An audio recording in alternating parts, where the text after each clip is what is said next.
Hello and welcome back to Open, everyone. You know, always inviting you to get social with us. That's right. Tweet us at BronxNet TV. And while you're there, tweet me too at Rhina Valentin. Okay, so our next guest is a mixed media artist whose work is inspired by scenes she finds in nature from her travels around the world. And currently she has an exhibit at the Gallery 18 at the Riverdale Y through the end of July. And she's here now to share more. Please welcome mixed media artist Judith Zucker. Hello and welcome, and thank you for being here. Thank you. It's a pleasure to be here. Let's talk. I know we were talking a little bit about Moses's work and in respect to yours being, I guess, more travel oriented.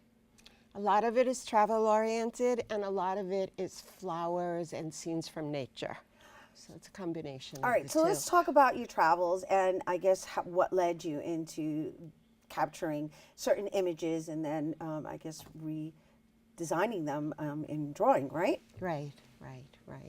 I love to travel. I've traveled all my life. I'm a Bronx native and lived here all my life. So in traveling around the world, I get to see other parts and what's going on, and it excites me when I paint.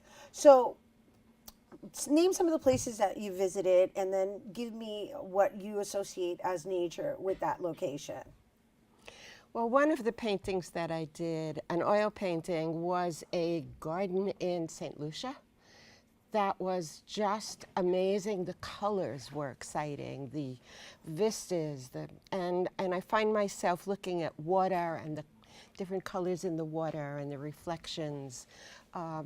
And so I take photographs, and then when I get home, I say, this is something I want to paint. Nice.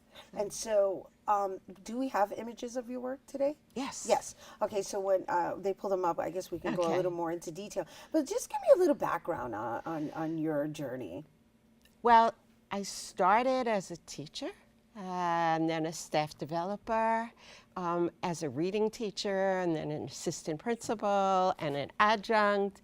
And I always was into the arts, but never painting till I retired. And about 7 years ago, I went down to the 92nd Street Y and started taking classes. And that just started me on my journey. And then I joined the Riverdale Arts Association, and that also I began to hear other artists and see what was going on and visit museums. And it's become a passion. And now you have your own exhibit. Yeah, it's exciting. Exhibit. It really is. That's a big deal. That's a really big deal. So congratulations on that. Thank you. We have our opening on Sunday. Right. You have a reception, right? Yes, from 12:30 to 2:30. So how many paintings? How many of your paintings are? I have 29. 29, and just some are paintings in watercolor, some are colored pencil, and some are oils. Oils are my more recent endeavor. I had the only image I was able to find was the one that is online, which is this and so I was trying to take in where what it reminded me of, and I'm assuming that comes from St. Lucia.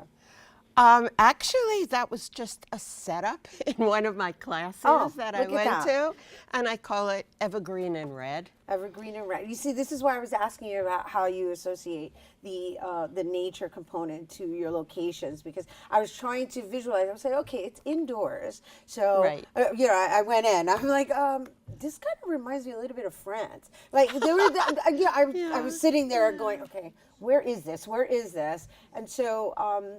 No, it was just a still life that was set up, and I was practicing techniques, so the background and the tablecloth is done a lot with a palette knife to get the texture, and the leaves were with the brush. And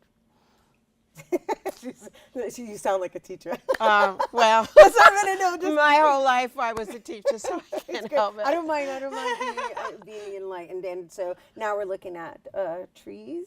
This I call Enchanted Forest. It's beautiful. I really enjoy painting scenes from nature. And how long does something like this take you? This went pretty quickly because I was moving right along with Was this done from a portrait or while this you were was in done the from a actual forest? photograph. This It was done from a photograph. And where is this? It's New York somewhere. And this? This Oh, is the one nice. that I was talking about. That was a garden in St. Lucia. Uh-huh. It's beautiful. That looks like a fountain. Is that a fountain?